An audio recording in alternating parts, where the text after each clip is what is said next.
Здравствуйте, дорогие друзья! Искренне рады вновь приветствовать вас. И сегодня мы побеседуем с уважаемым Игорем Михайловичем Даниловым. Здравствуйте. Игорь Михайлович, в прошлой передаче вы затронули один интересный парадокс. Вы говорили, что есть люди, которые готовы бросить абсолютно все, и свой дом, и работу, и порой даже родных и близких, готовы на всевозможные риски, начать жизнь с чистого листа, и все ради того, чтобы спасти жизнь в современных климатических реалиях. Но парадоксально, что эти люди не готовы к построению созидательного общества, где как раз-таки все эти риски, все эти жертвы абсолютно не нужны, где сохраняется и дом человека, где сохраняется человечество и где улучшается жизнь каждого человека. И вот вы задали вопрос про то, что ну что же не так с человечеством? И вы знаете, хоть этот вопрос и звучал немного риторически, но хотелось бы все-таки разобраться в понимании вот этого механизма работы сознания и более глубоко понять вот этот процесс, вот этот парадокс. Почему люди так поступают, почему такие парадоксы имеют место быть? Потому что жизнь такая. Мгм. И действительно у нас сейчас такая жизнь. Давайте попробуем рассмотреть этот вопрос немножко шире. Что происходит в действительности? Для того, чтобы понять, что происходит с нами и почему мы готовы на то, чтобы коренным образом изменить полностью всю свою жизнь, бросить свои дома, бросить работу, вот полностью изменить ее, переехать в другое место, там, где ты чужой человек, там, где ты ничего не знаешь, но там есть безопасность. Ради собственного выживания, ради собственной безопасности мы готовы на такие серьезные шаги и поступки, но мы не готовы, скажем, к строительству созидательного общества. В чем лежит причина? В первую очередь психология. Вот банально нашей внутренней психологии. Мы понимаем, что построение созидательного общества — это совместный процесс. И значит, я должен доверять кому-то свое будущее, надеяться на кого-то. То есть не от меня зависит. Мы как бы слишком так простым действиям не готовы, а воспринимаем построение созидательного общества, где на первом этапе это информирование, это самый ответственный, самый тяжелый этап. Мы об этом много говорили. Скажем еще, без того, чтобы узнали все люди, построить созидательное общество невозможно. А узнать мало, что оно существует, такое движение международное, есть такой проект, и люди вот заняты реализацией своей мечты. Вот слишком оно сладко, понимаешь? И кажется очень простым действием. То есть мне нужно проинформировать людей. Проинформирую, что дальше? Как это меня обезопасит? И вот у людей нет понимания даже, что такое в действительности созидательное общество и что оно даст людям. Если человек сам не понимает этого, что он получит в созидательном обществе, если он этим не живет, а для того, чтобы понять это и начать этим жить, надо углубиться, надо изучить, насколько это реально и какие возможности ты получишь. Мы привыкли к поверхностному восприятию информации. Это одна из причин. Второе. Все зависит от кого-то, а не от меня. И это тоже очень важно. То есть смогу ли я повлиять на что-то? Если другие не хотят. Они даже слушать не хотят. А слушать не хотят, потому что мы сами порой что-то не понимаем или не так доносим информацию. Или не в то время, когда человек не готов ее воспринять. И вот мы сталкиваемся с трудностью передачи информации. Поэтому он и самый трудный этап, друзья. Потому что нам нужно убедить тех, кто не хочет слышать. Потому что он занят своими проблемами, в том числе и проблемой собственной безопасности. А вот бросить все и куда-то переехать и тем самым себя обезопасить — это инстинкт выживания, это инстинкт самосохранения. И он работает и доминирует во всех. Видишь, как все просто? То есть здесь все понятно, почему люди способны на серьезнейшие убытки, но не способны на приобретение чего-то большего. А вот почему доминирует это все у нас и почему мы такие стали, ответ как раз лежит в самой цикличности. Извините, в Цербере. И это действительно так. Мы вот разбирали в предыдущих передачах, что происходит с нашей планетой. Да, внешнее космическое воздействие усиливает внутренний потенциал самой нашей планеты.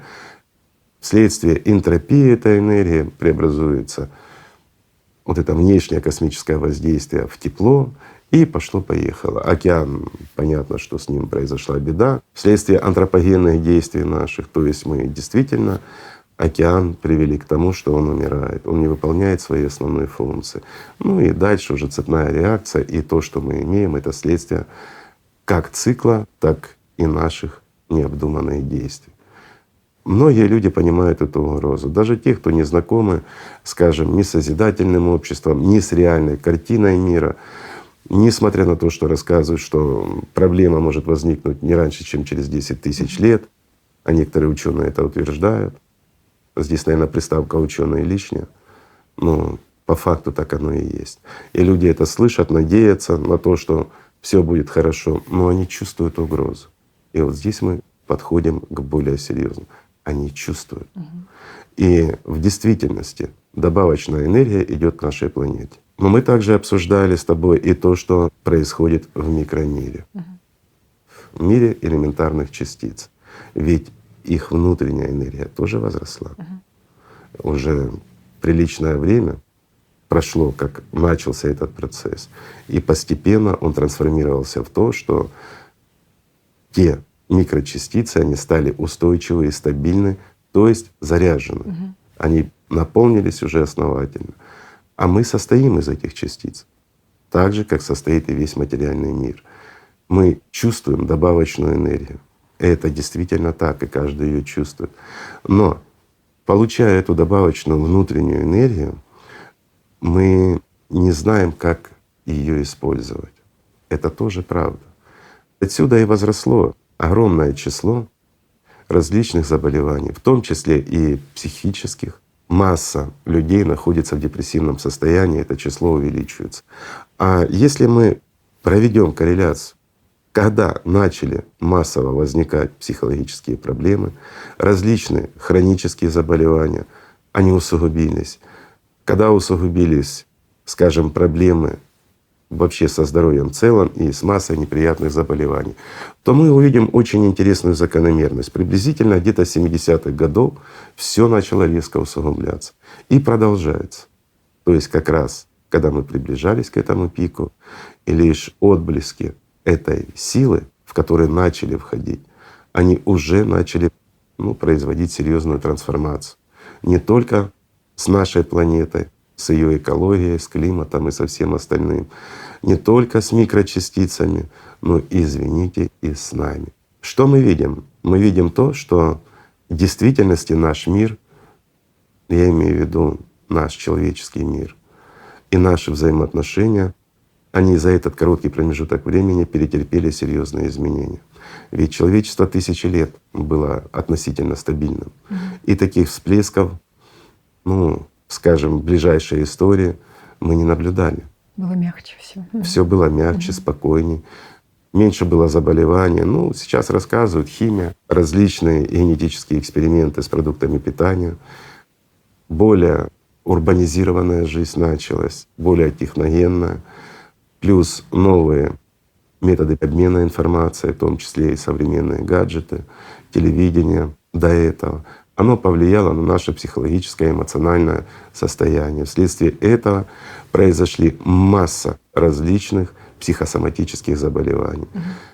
И плюс то, что мы начали очень сильно развиваться техногенно, это тоже повлияло. То есть мы начали влиять на экологию, и все это вместе взятое, оно привело к тому, что мы сейчас находимся в таком состоянии. Якобы и с одной стороны можно это этими процессами объяснить, а на самом деле все идет от того, что каждый из нас чувствует, что есть излишки некой энергии, но мы не знаем, как ее правильно использовать.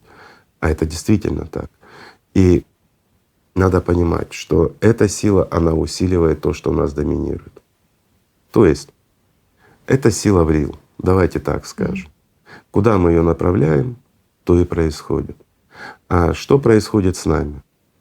Естественно, что в силу массы, скажем, различных мыслей и всего остального, и вообще нашего жизненного уклада, мы больше зациклены на себе. И эта зацикленность на нас, она приводит к тому, что мы не способны воспринять картину в целом. Многие люди даже действительно не способны увидеть перспективу в созидательном обществе. Почему? Потому что активность в первую очередь нашего первичного сознания.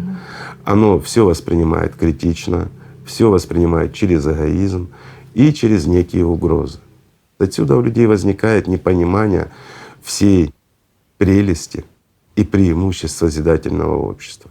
Но они понимают и видят в этом как некую угрозу. То есть угрозу чего? Привычного образа жизни. И их это настораживает. Плюс замкнутость на себе. А в действительности давайте рассмотрим. Ведь многие из нас стали очень эгоцентричными людьми. А почему это? И вот мы пытаемся это объяснить некими условиями, в которые попало современное человечество. Большой поток информации, более быстрый образ жизни, он действительно становится быстрый у нас. То есть огромное количество информации, которую нужно переработать, плюс различные проблемы, которые возникают в нашей жизни, обусловлено работой, отношениям в семье, да много. Много различных причин для тревог и переживаний. А все наши переживания и все наши причины, которые вот возникают, они все ложатся отпечатком на нас. И мы весь мир воспринимаем через себя. То есть мы сравниваем, как в том или ином случае мы себя будем чувствовать, что нам выгодно, что невыгодно. Нас приучают, ведь в действительности с развитием телерадиокоммуникаций человека начали концентрировать на себе. То есть он перестает думать о человечестве, перестает думать о других.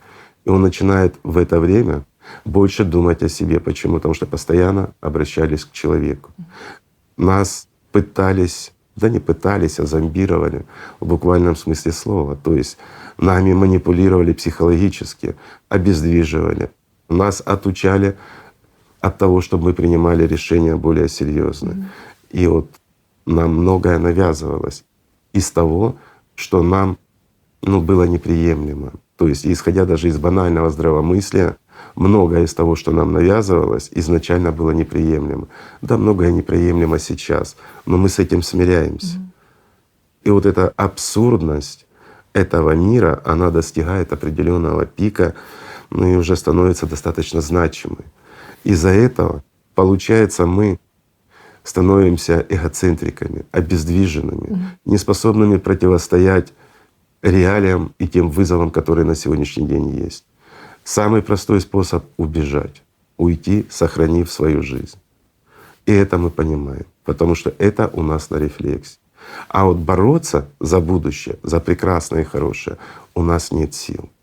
Вот в этом кроется основная причина. Но если разбирать вопрос вот этой добавочной силы, которая есть, с одной стороны, это прекрасное время для духовного роста человека. Это в значительной степени может помогать людям, если они этим заняты, если они в действительности хотят и стремятся к своему личному духовному росту и уделяют этому достаточно внимания и не противоречат. Это тоже важный момент, потому что зачастую получается так, что мы, как бы становясь на духовный путь или там уйдя в религию, мы начинаем противоречить сами себе. К примеру, мы выполняем какую-то духовную практику, молитву, неважно, духовное действие. Мы сосредотачиваемся на своем духовном росте. Мы думаем о будущей жизни, о жизни вечной. Но, выйдя из этого состояния, мы погружаемся в быт и погружаемся в него с головой. И у нас начинается масса переживаний, мы упускаем тот момент внутреннего покоя, внутреннего просветления, сближения с миром духовным. Получается, мы, замкнувшись на материальном, мы начинаем от этого отдаляться. Отсюда нестабильность, а нестабильность порождает сомнения, потому что человек чувствует слабость. И здесь тоже вот касательно слабости. Это парадокс, но он действительно такой. То есть у одних людей современные вот эти реалии и добавочная эта сила, она усиливает внутренний потенциал, а вот другие чувствуют слабость, внутреннюю неуверенность. Почему? Потому что то, что в тебе доминирует, то и прогрессирует. И это надо понимать. Вместо того, чтобы изучать то, что происходит у тебя в голове, убирать сомнения и действительно научиться хотя бы элементарным, простым вещам, освоив хотя бы аутогенную тренировку, Для чего? Для того, чтобы регулировать свои процессы, происходящие внутри, свои эмоции. Да, иногда они могут вырываться у любого человека. И это нормально, это естественный процесс. То есть человек сосредоточен на чем-то, даже если он занимается духовным развитием, да, неважно, даже если он духовно развит, достаточно. Но погрузившись в материальный мир, неважно, в заботе о чем-то, о ком-то, он уходит своими мыслями от внутреннего состояния во внешнее. И вот в данном случае может проскакивать и эмоция, но она очень быстро упорядочивается, и она не может являться уже разрушительной для этих людей. Но когда мы нестабильны, когда мы воспринимаем те мысли, которые в нас порождаются, но мы их не заказывали, и они являются деструктивными, направлены, извините, на то, чтобы разрушить нашу жизнь, а не укрепить и не улучшить ее. Но мы продолжаем их обдумывать. Ну, это уже не просто депрессия, это мазохизм. То есть мы делаем себе больно и получаем от этого удовольствие. Некое. Если бы мы не получали от этого удовольствия, мы бы этим не занимались. Вопрос, а кто у нас получает удовольствие? И вот здесь элементарно просто, для понимания. Потому что это простые, это несложные мысли, это больше эмоции. А эмоциями, простыми мыслями у нас управляет первичное сознание. То есть наш первичный эгоист, тот, который растет, извините, в песочнице на детской площадке. И, к сожалению, зачастую многими людьми он и управляет всю жизнь. Он даже доминирует над нашим интеллектуальным вторичным сознанием, которое может все оспорить, пояснить. Но первичное сознание держит верх над вторичным, на банальных эмоциях, на эгоизме, на сравнении, что хорошо к тебе, приемлемо, а что неприемлемо к тебе. То есть, видите, простые вещи. И порой мы сами, не понимая и не зная простых механизмов, мы разрушаем собственную жизнь. Мы разрушаем хорошие семьи. Ведь часто и густо мы это наблюдаем. Люди жили душа в душу, а потом кто-то проявил слабость, проявил свой сконцентрированный эгоизм, потому что думает только о себе и сравнивает только все по отношению к себе, не понимая даже того, что происходит. И это может привести к серьезному конфликту. И казалось бы, дружная, хорошая семья, они в конечном счете разбегаются. Для многих это непонятно. И даже для них самих непонятно, почему так происходит. А все из-за слабости, банальной слабости, той слабости, которая на сегодняшний день мешает людям осознать, понять и воспринять созидательное общество. То, что сделает нашу жизнь лучше, прекрасней.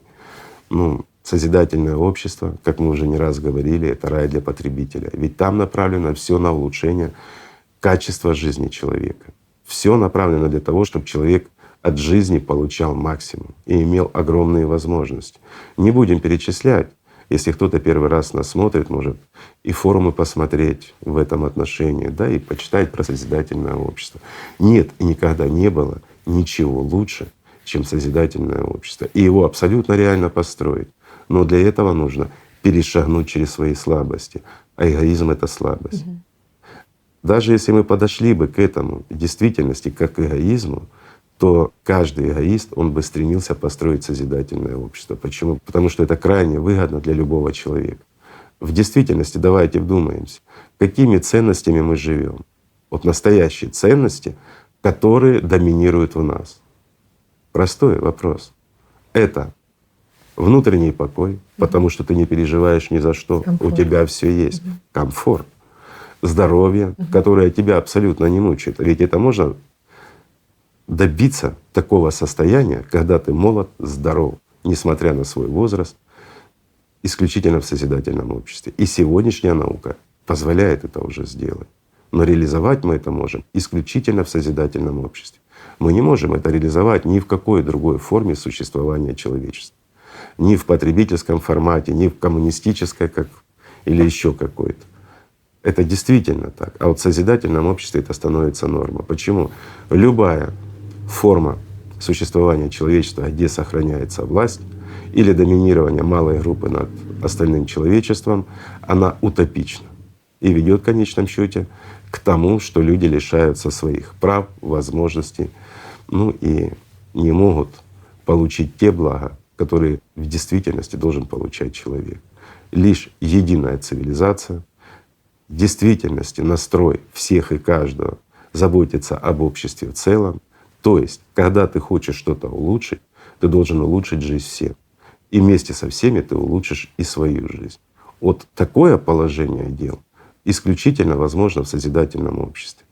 А в потребительском формате и в любых других формах правления, управления этим миром, сосуществования общества, как бы мы ни называли это, но там, где сохраняется доминирование малой группы или единиц над большинством, всегда приводит к тому, что эти единицы из-за внутреннего эгоизма все блага присваивают себе. Идут даже вплоть до того, что пусть весь мир разрушится, но мои блага должны преобладать над другими. Иначе в чем смысл моего доминирования? Ну, видишь, как получается. Да-да-да. А это же убыточно, это страшно на самом деле, когда люди не понимают простых элементарных вещей. Но это факт. И вот этот внутренний потенциал, который на сегодняшний день добавочно поступает каждому человеку, неправильно нами используется. Хотя если мы возьмем прошлое, то в прошлом нам об этом рассказывали. Нас учили великие учителя, приходящие в этот мир, тому, как мы должны относиться к себе, к другим людям, и почему это правильно и хорошо, и какие блага мы от этого получим. Но мы же не слушали, мы в это не верили. Уже по-другому, как-то, Видишь. знаете, Игорь Михайлович, воспринимаешь уже и тоже приход посланников, почему они говорили именно опять же о том, как важна и работа над собой, и изучение сознания. И вот то, что вы сказали, насколько ты понимаешь, насколько цикличность, насколько Цербер влияет и в неком роде и на наше мышление. И наши друзья нам просто писали как раз такие письма и вопросы задавали на этот счет, что они заметили в себе то огромные периоды вот этого всплеска духовного, то если где-то Да. споткнулись и немножко оступились, сошли с пути духовного, точно так же и очень сильно концентрированная атака системы на Конечно. внутренний мир. Вот назовем вещи своими именами в данном случае, потому что это серьезный вопрос. Человек становится на духовный путь, он начинает развиваться, он чувствовать начинает внутренние, ну я бы сказал, благоухание. То есть он чувствует любовь Божью, и многое в него меняется, и многое он начинает осознавать и понимать. Но достаточно ему чуть-чуть углубиться в материальное, ну, какая-то проблема или просто, не знаю, расслабился, посмотрел кино, впечатлило, завязались какие-то проблемы мелочные, бытовые, и человек в них погрузился. И через время он понимает, что у него возрождается внутренняя ненависть ко всему духовному. Просто отторжение. Он уже готов проклинать и Бога, и всех на свете. А почему такое происходит? Такой контраст большой, да, вот Конечно. этих состояний. Понятно, когда у людей нестабильная психика, и они сами по себе нестабильные, плюс добавочная энергия их кидает с одной стороны в другую. Но когда здоровые, вполне адекватные люди ведут себя как психически больные граждане. И они чувствуют это и понимают, и многих это пугает. А все оказывается гораздо проще. Есть сила, которая в нас, скажем, доминирует, а это добавочная сила. И мы ее чувствуем, и мы чувствуем, что с каждым годом она растет. И получается, куда мы ее направляем, то и начинает доминировать. А ведь человек прекрасно понимает и помнит, особенно как личность, если он духовно развивался перед этим, он понимает себя и воспринимает себя уже как личность. И он может уже как наблюдатель смотреть за процессами, которые происходят в нем. Он перед этим был духовно наполнен, спокоен, его сознание было уравновешено. Он прекрасно и объемно воспринимал любую проблему и любой вопрос, бытовой, неважно. Он понимал это все по сути изнутри, отслеживая причинно-следственные связи. И все, какая бы трагедия ни возникала, он понимал конечность любой проблемы. Но происходит нечто, он отвлекся, и он наблюдает, как в нем доминируют эмоции, как в нем, скажем, сама система начинает опровергать все, что он до этого чувствовал. И он чувствует ту слабость, ту ненависть, которая в нем порождается ко всему и ко всем. Почему? Вот и ответ, друзья. Добавочная энергия.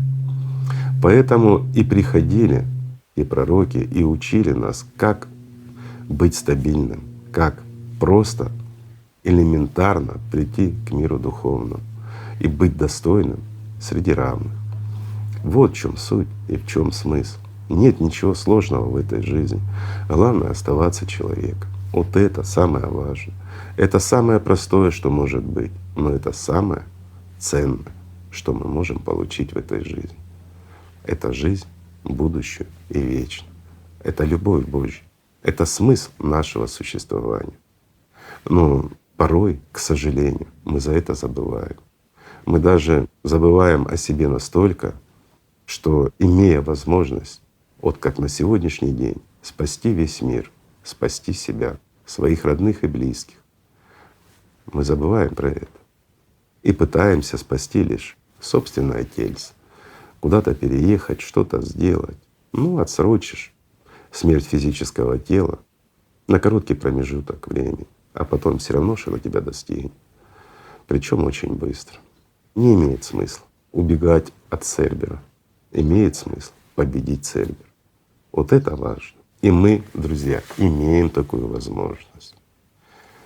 У нас для этого есть все: и понимание, и знание, и стремление, и желание. Да, нам мешает наша глупость, нам мешает наш эгоизм, нам мешают простые элементарные вещи, непонимание кого-то, нежелание чего-то. Но мы ведь хотим жить. Мы ведь хотим, чтобы этот мир остался таким прекрасным, как он есть, даже стал намного лучше. И мы это можем. Вот это главное. Правильно? Спасибо. Огромное спасибо, Игорь Михайлович. Спасибо вам, друзья. Спасибо за то, что не сдаетесь, за то, что вы есть. Спасибо. Мир вам и любви Божией.